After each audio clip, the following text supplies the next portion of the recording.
सुप्रभात प्यारे बच्चों। आज हम कक्षा 7 की मुख्य पाठ्य पुस्तक बसंत भाग 2 में संकलित सुप्रसिद्ध लेखक जैनेन्द्र कुमार द्वारा लिखित चिड़िया की बच्ची इस पाठ में आए हुए कठिन शब्दों के अर्थ को जानेंगे। तो एक तरफ आपको शब्द दिखाई देगा और दूसरी तरफ उस शब्द का अर्थ दिखाई देगा। पहला शब्द है कोठी, और कोठी का अर्थ होता है बड़ी इमारत या बड़ा घर।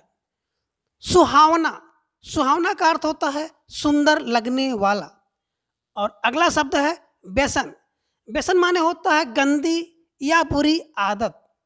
और अगला शब्द है अभिरुचि, अभिरुचि माने होता है शौक या झुकाव।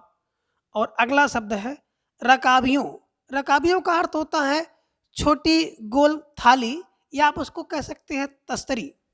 और अगला शब्द है मसनद, मसनद होता है जो गोल लंबोतर या कह सकते हैं कि बड़ी तकिया या अमीरों के बैठने की गद्दी जिसे हम लोग कहते हैं मसनद, जो गोल होती है और लंबी होती है तो उसे कहते हैं मसनद।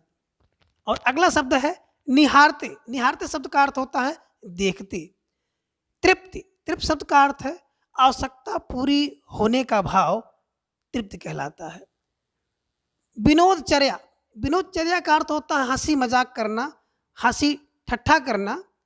और अगला शब्द है फर्शी हुक्का, फर्शी हुक्का का मतलब होता है कि फारसी हुक्का जिसमें दो नली लगी होती थी, या आप कह सकते हैं बड़ा हुक्का, या इसका मतलब होता है पुराना या पुराने प्रकार का जो हुक्का होता था उसे कहते थे फारसी या फर्शी हुक्का।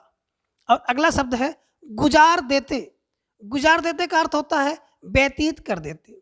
और अगला शब्द है स्याल, स्याल का अर्थ होता है काला।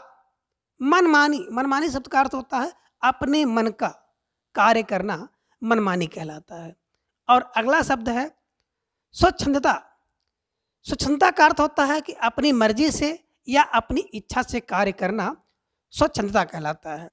थिरकना, थिरकना का अर्थ होता है चंचलता के साथ पैरों को उठाना एवं गिराना, या आप कह सकते हैं कि नाचने का भाव थिरकना कहलाता है।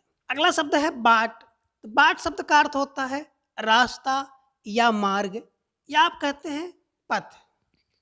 अगला शब्द है निरी अंजन, नहीं बल्कि निरी अनजान शब्द है। और निरी अनजान शब्द का अर्थ होता है जिसे जानकारी ना हो या अनभिज्ञ। अगला शब्द है तृष्णा, तृष्णा का अर्थ होता है इच्छा, प्यास या चाह अथवा विशेष प्रकार की कोई कामना रखना, इच्छा रखना जो है तृष्णा कहलाता है। अगला शब्द है किस्मत, किस्मत शब्द का अर्थ होता है भाग्य या तकदीर। नादान, नादान शब्द का अर्थ होता है अज्ञान, मूर्ख या अकुशल। और अगला शब्द है इशारा, इशारा का अर्थ होता है संकेत करना। चैन, चैन शब्द का अर्थ होता है आराम। और अगला शब्द है स्पर्श, स्पर्श शब्द का अर्थ होता है छूना। चिचियाई, चिचियाई शब्द का अर्थ होता है चीख देकर चिल्लाना, कहते हैं चिचियाई। और सुबकने लगी, सुबकने लगी का अर्थ होता है हिचकियां लेकर या सुबक सुबक कर रोना जो है उसे कहते हैं सुबकना। और अगला शब्द है ढाढ़स, तो ढाढ़स शब्द का अर्थ होता है आश्वासन या दिलासा दिलाना या सांत्वना देना अथवा तसल्ली देना जो है ढाढ़स कहलाता है। तो प्यारे बच्चों, आज की क्लास से बस इतना।